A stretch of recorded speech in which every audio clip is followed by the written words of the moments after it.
Enlargement and similar figures are fascinating concepts in geometry. Imagine scaling a shape up or down while keeping its proportions intact. When we enlarge a triangle, for instance, every side length increases by the same factor, creating a similar triangle. This means the angles remain unchanged, but the size does.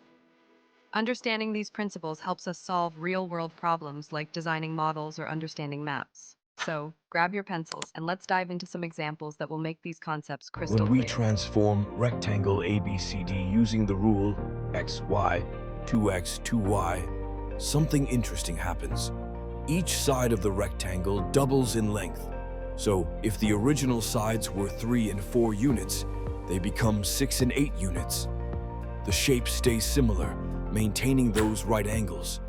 But here's the kicker. The area? It quadruples. So if the original area was 12 square units, it skyrockets to 48. That's a 4-to-1 increase. This transformation shows how scaling affects both the dimensions and area in a fascinating way. What happens when we transform a point from xy to 3x, 3y? The sides of any shape become 3 times longer. That means if you started with a square, each side is now 3 times its original length. But here's the kicker. The area. It increases by 9 times. Now, if you're aiming for an area increase of 16 times, you'll need to scale up by a factor of 4. And if you want to cut those side lengths in half, just use a scale factor of 1/2. Simple, right?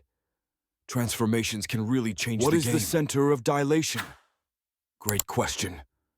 The center of dilation is the point from which all points are expanded or contracted. Imagine it as the origin on a graph. When we talk about a scale factor of 3, it means that every point moves away from the center by 3 times its distance. So, if you have a point at 2, 3, after dilation, it will be at 6, 9. This transformation keeps the shape intact, but changes its size. It's like blowing up a balloon. Everything gets bigger, but the proportions stay the same. What happens when we enlarge triangle ABC with points A1, 31, B1, 3, and C3.1 by a factor of 2? Let's break it down. To enlarge a shape, we multiply each coordinate by the scale factor. So, for point A, we take 1 times 2, giving us A at 2.2.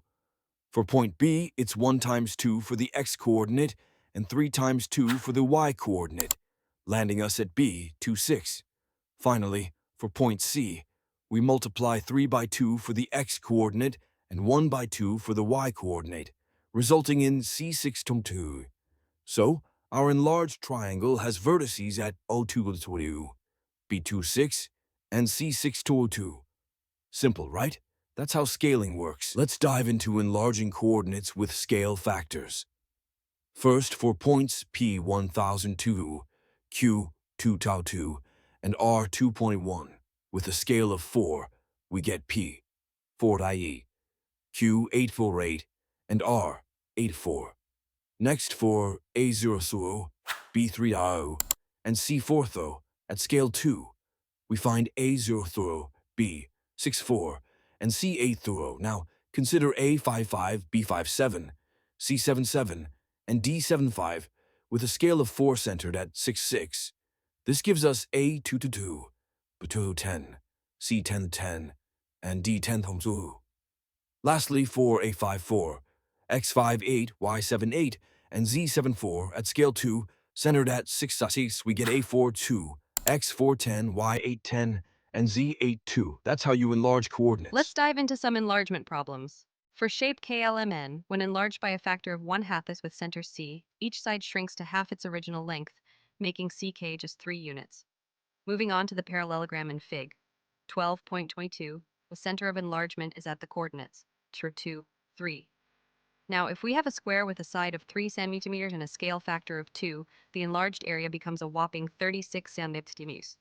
For a square with a 2 centimeter side and an enlargement factor of 2, the area ratio is 1.4.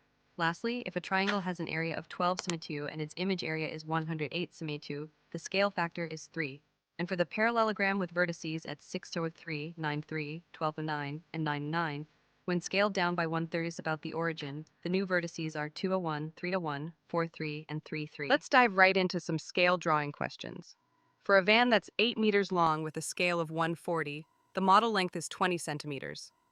Now, if we take a classroom measuring 8 by 6 meters at a scale of 150, the drawing comes out to 16 centimeters by 12 centimeters.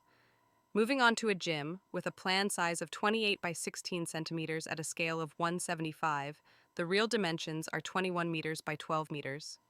Now consider the Eiffel Tower model at 16 centimeters. Its real height is 320 meters, giving us a scale of 1/2000. For a model building measuring 1.2 by 0.75 by 2 meters at a scale of 130, the actual size is 36 by 22.5 by 60 meters. Lastly, with a map scale of 1/2500, if AB is 5 centimeters and BC is 4 centimeters, then AB equals 125 meters, BC equals 100 meters, and AC is approximately 160 meters. The area? A whopping 62 to 50 square meters, or 0.00625 square kilometers. When using a map with a scale of 1/200,000, remember that 1 centimeter on the map represents 2 kilometers in real life. So if you have an area of 20 square kilometers, that translates to 5 square centimeters on your map. Now, let's shift gears to model ships. If your model is at a scale of 1:200 and the actual ship is 800 meters long, that's quite a hefty vessel. Its deck area measures 4 square meters and the total volume, a staggering 1,600,000 cubic meters. Understanding these scales helps us visualize and appreciate the real-world We've dimensions wrapped of up all the objects and key areas. ICSE Class 10 questions on enlargement and similarity. These concepts are crucial, and trust me, they pop up often in exams. Make sure to review these solutions thoroughly. They'll give you the confidence you need.